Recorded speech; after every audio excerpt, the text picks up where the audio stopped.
تو میں ذرا تیزی سے بات کو وہ آگے چلاؤں گا اور پھر اس کو جہاں جہاں ہمیں لکونا ہوگا اس کو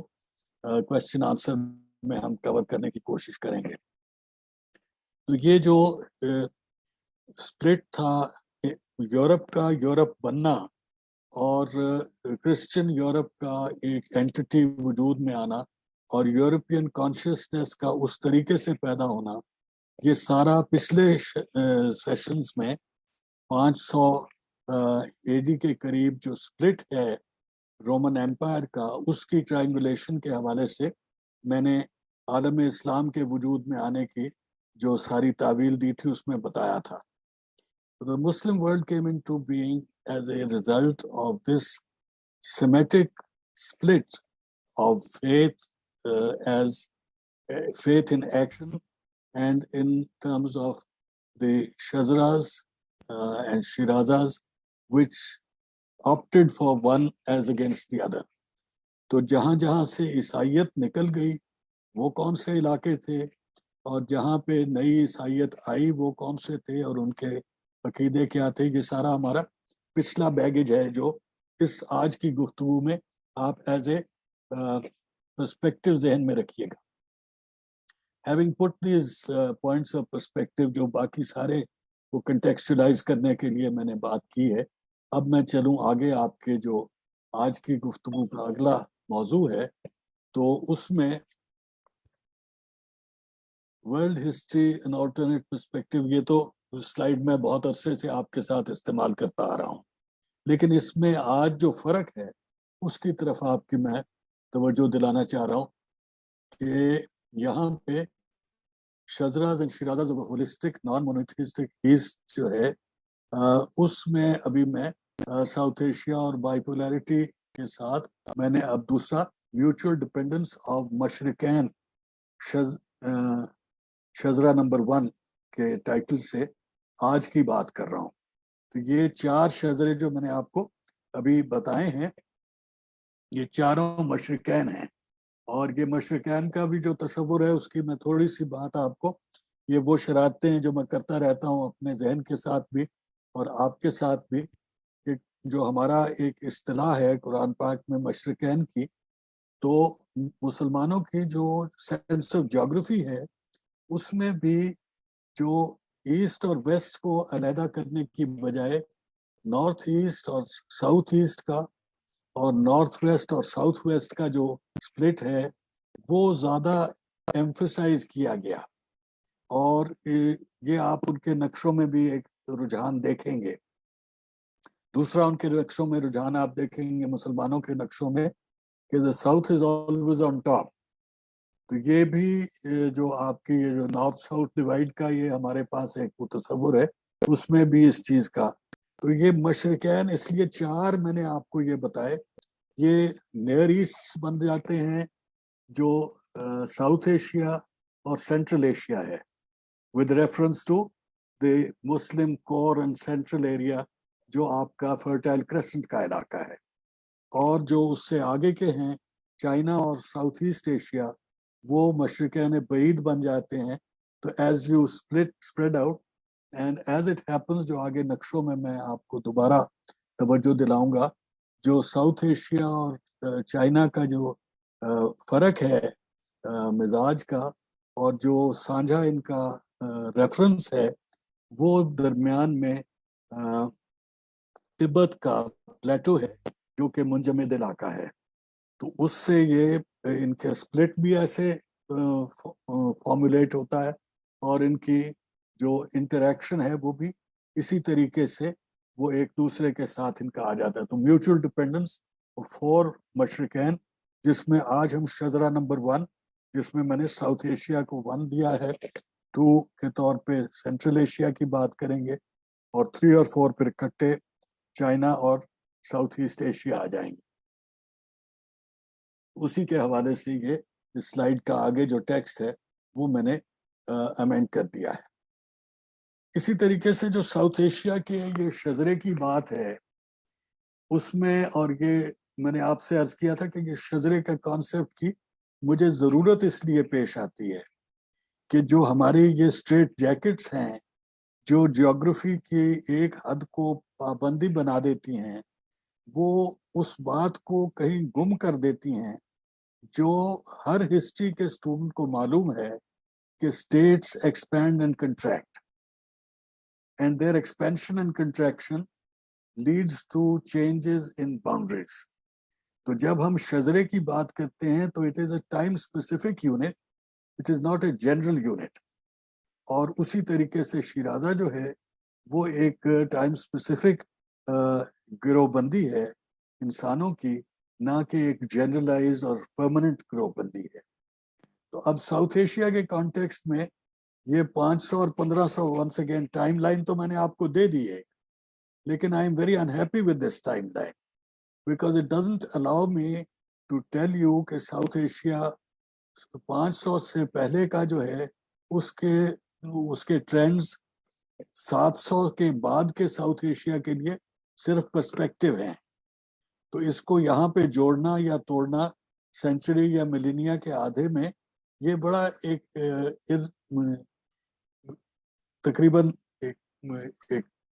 تقریباً ایک توہین ہے تاریخ کے علم کی کہ ہم نے اس کو یوں پابند کر دیا ہے. لیکن میں سہولت کے لیے اس کے ساتھ چلتا ہوں کیونکہ یہ ہماری مین سٹریم کا رواج ہے ابھی تک. تو دوسری اب اس میں یہ نظر آئے گا آپ کو کہ spread of Islam, and Faraz sahab of course knows it very well, باقی آپ لوگوں کو بھی ضرور اندازہ ہوگا کہ 200 سال 300 سال تو عربوں کا دور ہے جس میں باقی ساؤتھ ایشیا تک اسلام کا کوئی خاص اثر نہیں ہے. وہ تجارت کا اثر ہے جس کا فاطمی صاحب نے ذکر کیا اور دوسروں نے بھی اس کی نشاندہی کی, لیکن وہ ایک بالکل مختلف قسم کا ریلیشن شپ ہے جو مسلم اسٹیٹ اور مسلم سوسائٹی کی اس طرح کی فارمولیشن ہے وہ پیدا ہو رہی ہے صرف سندھ اور بلوچستان اور تھوڑے سے ساؤتھ آف پنجاب کے علاقوں تک یا ساؤتھ آف کے پی کے علاقوں تک جہاں پہ عربوں کی حکومت تھی. اور وہ حکومت جو ہے وہ خلافت ریلیٹڈ تھی جس کا مرکز جو ہے وہ پہلے دمشق میں تھا اور پھر بعد میں وہ بغداد میں آ گیا, بہت قریب ہوا تو بغداد تک آ گیا. تو یہ آلویز اے پیریفری, یہ ساؤتھ ایشیا کی حیثیت اس کے لیے موجود تھی. لیکن with in South Asia developments علیحدہ طریقے سے چل رہی تھیں اور اس میں بڑی اہمیت تھی کئی چیزوں کی جن کا تذکرہ ہم اس میں نہیں لا سکتے. تو 2 پری اسلامک سینچریز تو سیدھی آ گئیں 500 to 700, اس میں راجپوت سٹیٹس, پھر 3 عرب سینچریز پیریفری آف خلافت, پھر 2 غزنوی سینچریز جس میں خلافت بھی پیریفرل ہو گئی اور غزنوی جو اس کا آبجیکٹیوز ہیں آف اسٹیٹ اینڈ سوسائٹی اور نیچر آف اسٹیٹ وہ بالکل فرق ہو گیا. اب یہاں پہ پھر وہ شجروں والی بات آ جاتی, شیرازوں والی بات آ جاتی ہے کہ یہ غزنوی شیرازہ جو ہے یہ پیسٹل اوریجن کا شیرازہ ہے لیکن پیسٹل نہیں ہے. غزنویز are not pastel Turks anymore. They come from a pastel background of Turkic stock, mainly horse breeding. اور جو عرب تھے وہ پیسٹل تھے اور مینلی کیمل بریڈنگ تھے. اور یہ مینلی جو ہے اس کی بھی دلچسپ بات یہ ہے کہ وہاں پہ دوسری سواری عرب کے پاس بھی گھوڑا تھی اور یہاں پہ ترک کے پاس بھی دوسری سواری جو ہے وہ اونٹ تھی, لیکن ان کے اونٹ اور گھوڑے کا ریلیشن شپ بہت مختلف ہے. اسی طریقے سے ٹرائبل سٹرکچر بہت مختلف ہے. تو ساری شیرازہ بندی بدل گئی لیکن کہنے کو یہ مسلمان ہیں. تو اسلام کا کانٹیکسٹ, اسلام کے شجرہ بندی اور شیرازہ بندی اور ہے,